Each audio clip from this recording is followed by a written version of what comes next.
TDP నేత మాజీ మంత్రి కొల్లు రవీంద్రను పోలీసులు అరెస్ట్ చేశారు. ఎన్నికల విధుల్లో ఉన్న పోలీసులతో దురుసుగా ప్రవర్తించారని నిన్న ఆయనపై కేసు నమోదైంది. కృష్ణా జిల్లా మచిలీపట్నంలోని కొల్లు రవీంద్ర ఇంటి దగ్గర ఈ ఉదయం నుంచి హైటెన్షన్ నెలకొంది. ఆయన్ను అరెస్టు చేసేందుకు పోలీసులు వస్తున్నారని తెలుసుకున్న టీడీపీ శ్రేణులు అక్కడకు భారీగా తరలివచ్చారు. పోలీసులకు టీడీపీ శ్రేణులకు మధ్య తోపులాట జరిగింది. కొల్లు రవీంద్ర అరెస్టుతో మచిలీపట్నంలో ఉద్రిక్తత ఏర్పడింది. పోలీసుల తీరును నిరసిస్తూ పార్టీ శ్రేణులు రోడ్డుపై కూర్చుని నిరసన తెలిపారు. మూకమ్ముడిగా అరెస్టు చేయాలని కార్యకర్తల నినాదాలు చేశారు. రవీంద్రను తీసుకువెళ్తున్న వాహనాన్ని అడుగడుగునా అడ్డుకున్నారు. కార్యకర్తలను ఎదుర్కొని పోలీసులు కొల్లు రవీంద్రను స్టేషన్కు తరలించారు.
ఇదేమి న్యాయం అని చెప్పి అడిగితే దానికి మా మీద కేసులు కడతా ఉన్నారంటే నిజంగా ఇది ప్రజాస్వామ్యంలో ఏమైపోతుందో అర్థం కావట్లేదు.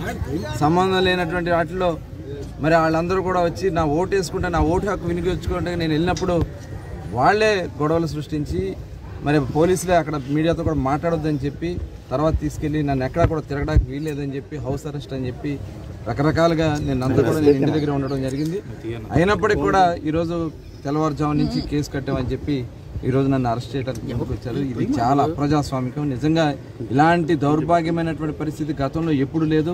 స్థానిక మంత్రి పేర్ని నాని గారు ఇక్కడ ఎమ్మెల్యేగా మంత్రిగా ఆయన దగ్గర నుంచి ఈ రకమైనటువంటి నేనే వచ్చి సమాధానం చెప్తా, కానీ ఈ రకంగా తెల్లవారుజాము నుంచి ఇంటంతా చుట్టుముట్టి మరి ఈ రకంగా ఎవరిని రానివ్వకుండా అడ్డం పడి ఇబ్బందులు పెడుతున్నటువంటి పరిస్థితి ఉంది. ఇలాంటి అరెస్టులు శాశ్వతం కాదు. ఈ రకంగా పోలీస్ పాలన చేయాలంటే జగన్మోహన్ రెడ్డి ఎక్కువ కాలం ఉండడు. ఖచ్చితంగా వీళ్ళు చేస్తున్నటువంటి ఈ దురాగతాలన్నీ కూడా ప్రజల్లో తీసుకెళ్తాం. ఖచ్చితంగా మాకు న్యాయం జరిగే వరకు పోరాటం చేస్తాం. ఈ కేసులు కానీ ఇవన్నీ కూడా తాత్కాలికమైనటువంటి ఇబ్బందులు పెట్టే పరిస్థితి చేస్తూ ఉన్నారేమో. భవిష్యత్తులో ఏం జరుగుతుందో కూడా అది కూడా మీరు గుర్తుపెట్టుకోండి. టిట్ ఫర్ టాట్ ఎప్పుడు ఉంటుందనేది కూడా మీరు గుర్తుపెట్టుకోవాలని చెప్పి